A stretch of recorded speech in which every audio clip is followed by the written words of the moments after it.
Alright, no big long video for this one, but this isn't the world's simplest vehicle to operate, so let's go over it real quick.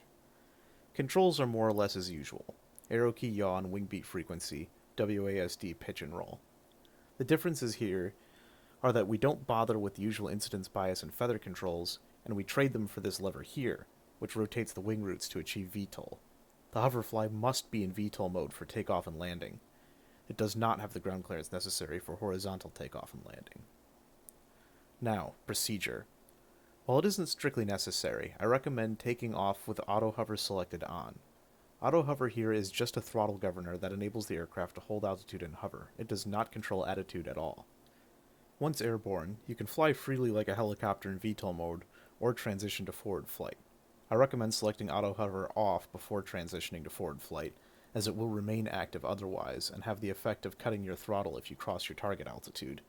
You can sort of use this as a ceiling in forward flight if you're inclined. Aside from that, the mode transition is relatively easy, and you don't have to be all that careful with it. It does take a little bit of time, though.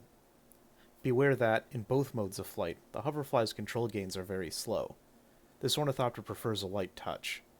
Also note that it will auto-trim to any attitude you command of it, maintaining that attitude to the best of its ability. If you happen to have flown the PMDG Boeing 737 and FS 2020, it feels a little bit like that. You'll have to be a little more patient with it than some of the others. The wing rotation mechanism is complicated by Stormworks standards and rather delicate, so it can't afford to be so snappy. Transitioning back to vertical flight is simple also. Just rotate the wing roots backwards. You can do this with auto hover on or off as desired. Note that the wings can be rotated a bit beyond their vertical point. You can use this for slow backwards flight or to adjust the angle you hover at in vertical flight.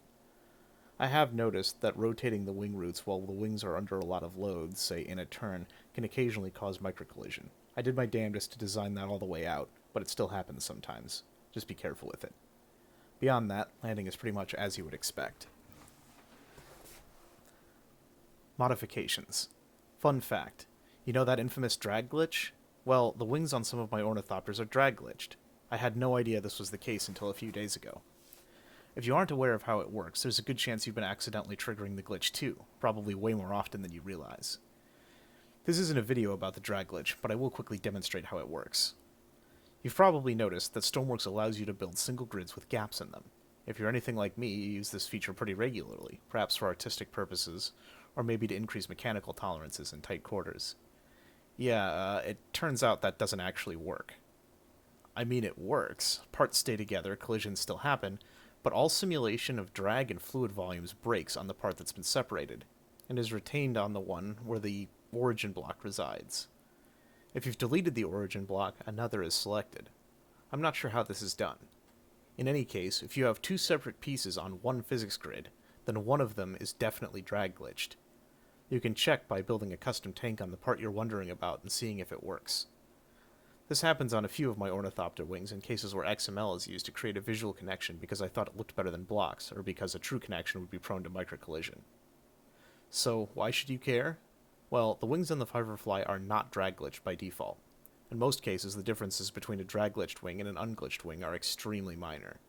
On the Firefly, I found that joining the wings reduced the cruise speed by all of like 3 knots. The effect on the Hoverfly is similarly minor. That said, drag glitching the wings does reduce shake a tiny bit, and might make the hinge mechanism a little less prone to microcollision when rotating in and out of forward flight. If you want to drag glitch the wings, you've only to delete one of the blocks joining them to the hinge. If you want to unglitch something that you've glitched, it's as simple as rejoining it to the grid that it was previously a part of. Had I known that a few years ago, I could have saved myself trashing a few versions of a glitched vehicle. I recognized the glitch, but I couldn't figure out why it was happening. Turns out I had just so happened to separate the origin block and leave it hanging in the middle. I was one click from fixing it the whole time.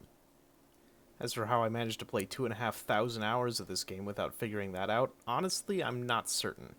A big part of it is that I don't typically feature much XML in my builds, so often I do end up rejoining any piece that's been severed. Still pretty amazing that, while I've probably accidentally triggered the glitch many times, I only ever noticed it once.